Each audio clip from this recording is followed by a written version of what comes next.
Hi everybody, great to be with you. So today I'm going to share with you OLIO's story from a proof of concept via WhatsApp to what is today a global movement that over 6 million people have joined, and it really is, as I say, they're kind of a tech for good movement.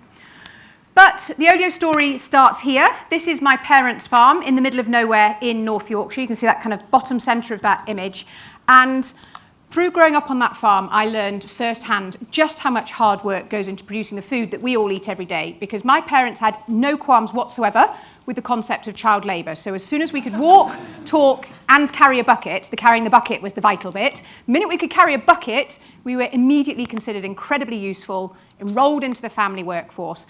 And I lived there and worked incredibly hard there for 21 years. And as a result of that upbringing, I grew up with a pathological hatred for food waste. I didn't think anything in particular of that. I had no clue what I wanted to do when I grew up, but I did know that I didn't want to be a farmer, and I most certainly did not want to be a farmer's wife. So I went off and pursued sort of a corporate career in sort of bright lights and big smoke, but was feeling fairly unfulfilled by all of that, until everything changed to a seemingly inconsequential moment in my life 7 years ago now. So I was living and working overseas, and moving back to the UK. And on moving day, the removal men told me I had to throw away all of our uneaten food. Now, obviously, I was not prepared to do that. So much to their irritation, I stopped packing and instead bundled up my newborn baby and my toddler. And I set out into the street, sort of clutching this food, hoping to find someone to give it to. And to cut a long story short, I failed miserably. The lady that was always there in that one spot, for some reason, was not there that day. And I will be very honest with you, I shed a few tears of utter frustration. I'd gone to all this effing effort to share this food on moving day. But I wasn't to be defeated, so I turned back, I went back to my apartment, and when the removal men weren't looking, I smuggled the non-perishable food into the bottom of my packing boxes. And it was that moment as I was sort of placing it into the packing boxes in my kitchen, I remember thinking, this is officially ridiculous. The lengths that I am going to avoid throwing perfectly good food in the bin, especially when I knew there was someone probably within 100 metres of me who would love it. The problem was they just didn't know about it.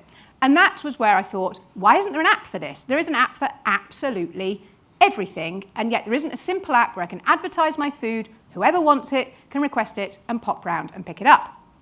So the first thing my co-founder Sasha and I did was to do some market research to figure out if food waste was a problem or not. And very quickly, I'll sort of whiz you through what we discovered. So we discovered that globally, 1/3 of all the food we produce each year gets thrown away, which is worth over $1 trillion US. So yes, big problem, enormous marketplace inefficiency. Alongside that, criminally, we have 800 million people who go to bed hungry every night, who could be fed on just 1/4 of the food that we waste in the Western world. And as if that weren't bad enough, we also discovered that if it were to be a country, food waste would be the 3rd largest source of greenhouse gas emissions after the USA and China. And that's because a landmass larger than China is used every single year to grow food that is never eaten. And to put the environmental impact of food waste into some context for you, 1 kilogram of food waste gives off the same amount of greenhouse gas emissions as landfilling how many 500 millilitre plastic bottles? So can we have some hands and some guesses? Yell out a number. How many bottles do you think landfilling? How many? 10. Okay, excellent. It's a bit higher than that. 50. 50. Last guess. Come on, got to get closer, folks. Okay, 1,000. Still nowhere close, unfortunately. 25,000 plastic bottles going to landfill is the equivalent greenhouse gas emissions of just 1 kilogram of food waste. That is how bad food waste is. So that's where we are today, and unfortunately the situation looks set to get significantly more grim in the future. We have another 2.2 billion people joining the planet by 2050. In order to feed us all, we need to increase global food production by 50%, according to the FAO. And today we have absolutely no idea how we are going to achieve that. So we are potentially on the cusp of pivoting from living in a world in which we are awash with food to living in a world in which there is no longer enough food for us all. If you just kind of let that sit with you for a little while, I'm sure you'll agree that is pretty alarming. And the real shocker for us was that we discovered that in a country such as the UK, half of all food waste takes place in the home. So that means half of that enormous problem that I've just described is you, it's me, it's us. And that's because a typical British family throws away over £700 of perfectly good food each year that could have been eaten, collectively adding up to £14 billion. And I should note this is in contrast to retail stores that generate just 2% of all food waste. So we're half the problem, very, very depressing. But if you flip it on its head, that means that we can be half the solution. We don't have to wait for government, we don't have to wait for businesses, both of whom are doing the square root of F all. We can just empower everyday citizens with a mobile phone, connect them with their community, and we can start to solve this problem. So, big tick in the box, are we solving a big problem? Yes. But the next thing we need to know was whether it was a problem that anyone cared about. And I apologise, we used SurveyMonkey. It was back in 2015. I did just research. I think you guys were founded in 2015 as well, so I think it's fair enough that we didn't find you by then. So we sent out a market research survey using SurveyMonkey. We got over 300 responses, so I believe enough to be statistically representative. And the core data point coming out of that was that 1 in 3 people told us that they felt physically pained throwing away good food. And we used deliberately extreme language of physically pained because we wanted to sort of filter out those false positives of most people who probably go, yeah, food waste is bad. Wow, 1 in 3 people are physically pained throwing away good food, and yet there has been zero innovation since the rubbish bin. So hurrah, a problem that people care about. But that didn't mean to say that people would take the next step in our hypothesis, which is to share their surplus food with a neighbour. And we wanted to test this without investing our life savings on an app that in all probability no one would want to use. So we created a WhatsApp group with 12 people who'd done that market research survey. They didn't know each other, they didn't know us. And we said, we're just going to do this crazy experiment for 2 weeks. And if anyone has any spare food, here are some of your neighbours. You might want to pop it into the WhatsApp group. And you can see there the very first listing that came into our WhatsApp group. I always smile about this because the test, as you can see, was in Crouch End. And I think half a net of shallots is a very Crouch End sort of listing. But I also smile at this screenshot because it took just 23 minutes for that listing to be requested. And that level of demand is something that we've continued to see until today. So we did that sort of proof of concept via WhatsApp. We then debriefed with all of those participants face-to-face afterwards, and they told us 3 things. 1, you absolutely have to build this. 2, it only needs to be slightly better than a WhatsApp, which is some of the best advice we've had in our sort of entrepreneurial journey to date. And 3, they said, how can I help? And you'll hear a little bit more about how we roped them in to help. So that gave us the conviction to invest our life savings building an app. And in parallel, Sasha, myself, and our good friend Jane, who we roped in, had a summer pounding the pavements of North London, giving away free food and getting people signed up to be the first people to know about when this free food sharing app came along. And through this sort of doing stuff that doesn't scale, we had over 2,000 email addresses of people who lived in North London who were interested in, as we were called at the time, the food sharing revolution. And so we launched, it was exactly 5 months to the day after we started working on OLIO, the very first version of the OLIO app. I'm sure you can agree it looks extremely ugly, but it was functional and it sort of fit that full criteria of being slightly better than a WhatsApp group. So what is OLIO? It's an app that connects people with their neighbours so you can give away rather than throw away your spare food and other household items. And a lot of people say to us, but would anyone want my head of broccoli, 3 limes, 2 out-of-date tins of soup? And the answer is a massive resounding yes.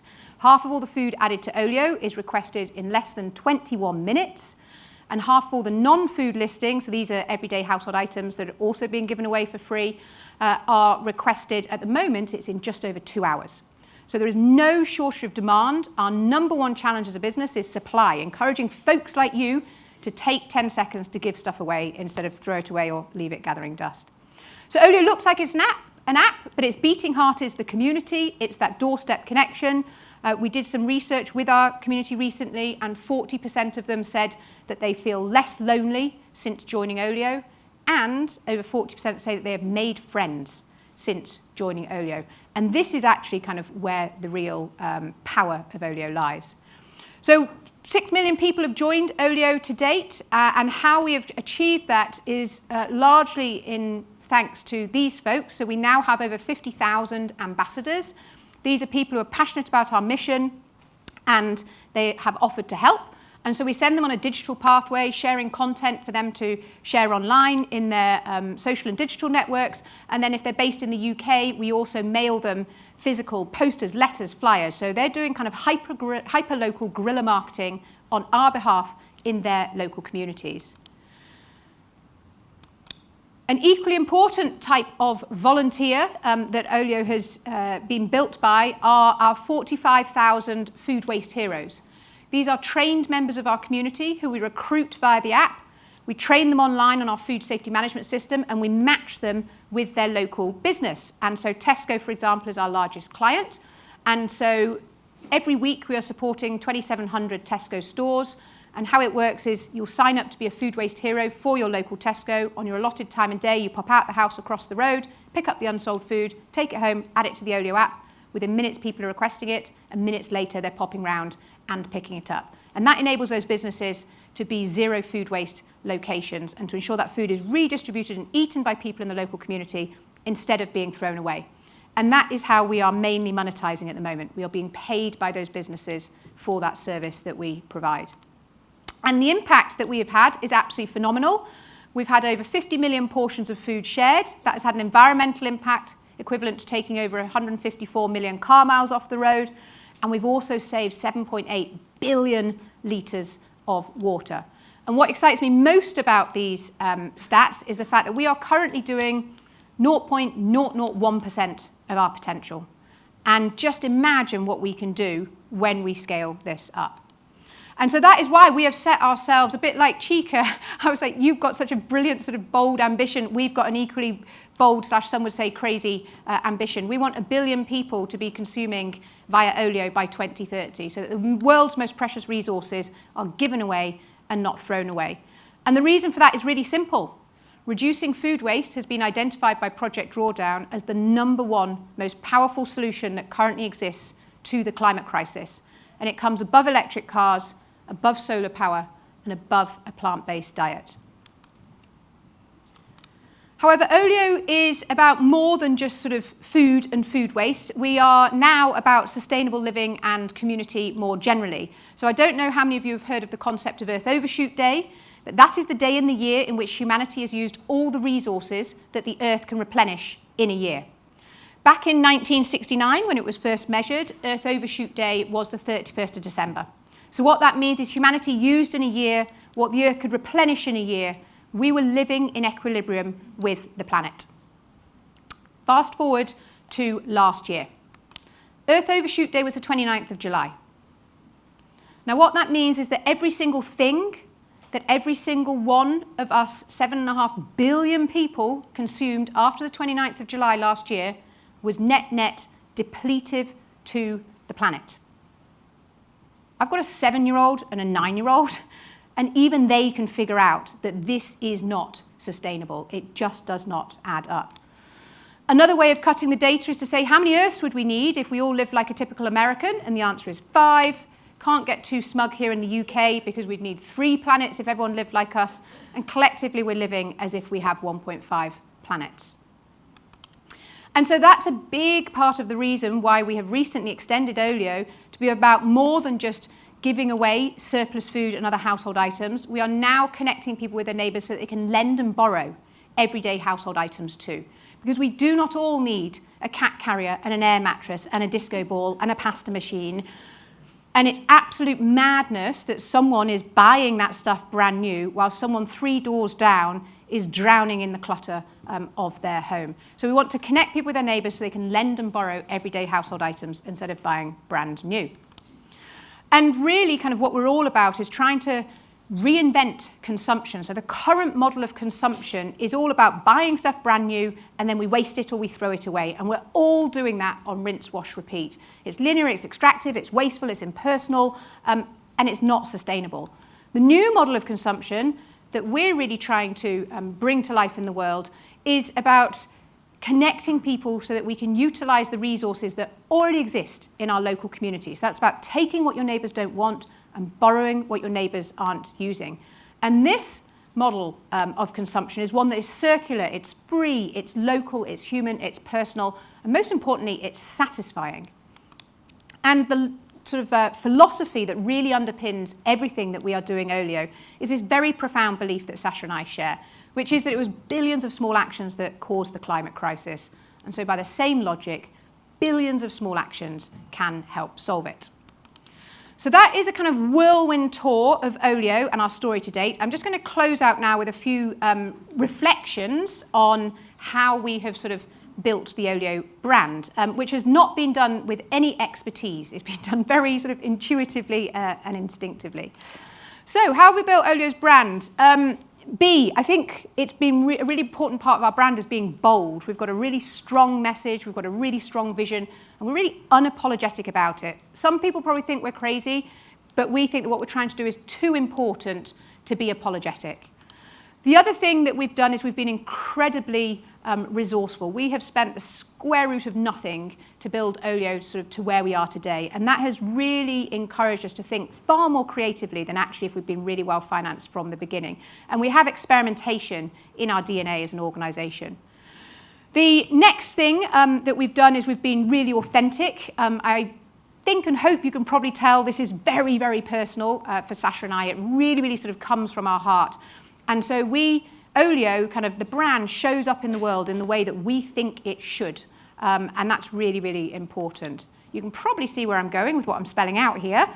The next N, this is the one I had to struggle with a little bit, it was non-normative. One of our very first investor said that to us. She said, "You girls are just very non-normative." And that's actually a badge that we now sort of wear with pride. I would say that sort of half of the things that we do at OLIO are sort of classic things that we've learned through our business careers and absolutely make sense. And then the other half is stuff that we just think is common sense that should exist and should work. So we're super happy to challenge convention and give stuff a go.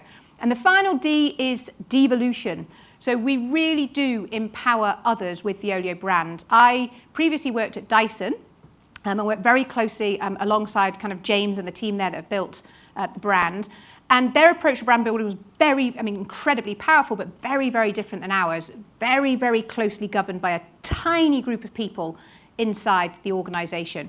And Sasha and I realised we could never grow OLIO with our limited resources if we had that approach to brand building. And so we just sort of took that leap of faith to empower our community to build the OLIO brand with us and for us.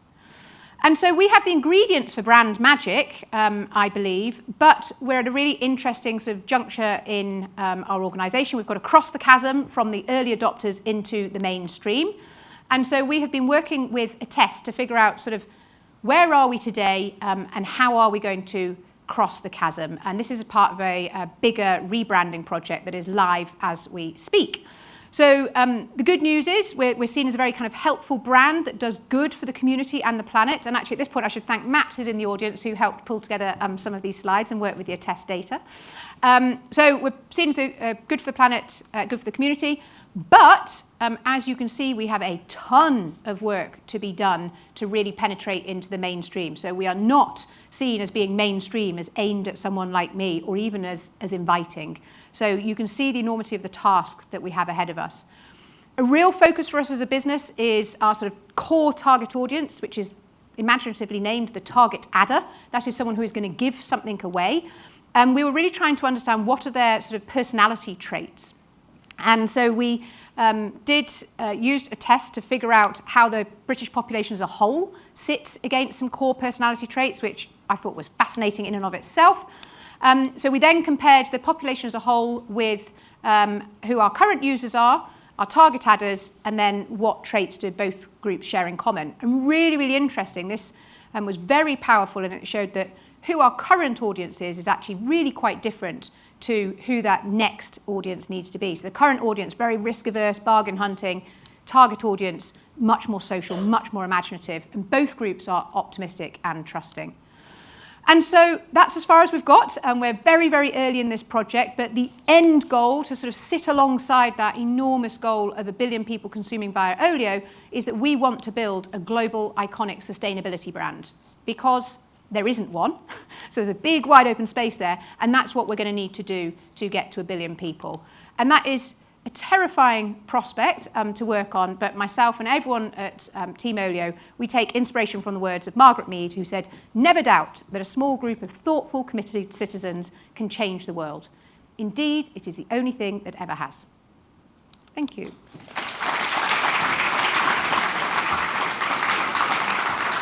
Thank you. That was amazing. I love how a seemingly inconsequential random occurrence in your life has led to all of this. So inspiring. Okay, let's have a look at some questions. So I'm just going to pick one at the bottom. What's the biggest driver of your growth to date? Is it word of mouth? Yes. Yeah, so our sort of, how did you hear about OLIO? Anywhere between kind of 65 and 70% of people are coming to us sort of through word of mouth. We count sort of on, social media from friends and family as kind of word of mouth as well as word of mouth. But yes, that is. I'm also loving whoever said they gave away 11 yogurts within a few minutes. Yay. I'm going to ask a question from Emma Butterworth. How do you vary your data collection and target marketing to appeal to your different customer types, e.g. those giving away food and those picking it up?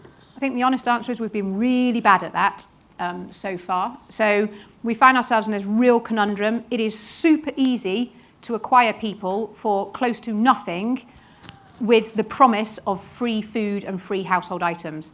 It is really, really, really, really hard to acquire people who want to give stuff away. It's much, much more expensive. And so to date, when we've had no money at all, we've actually found it's been more cost effective to acquire a lot of sort of requesters and convert a small amount of them to adding than to be super targeted going after adders.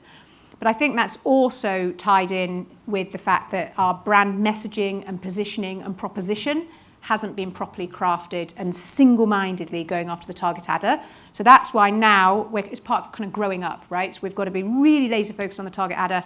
Matt has joined us as our head of customer insight. So we've been a sort of, I think, gut-driven customer insights organization.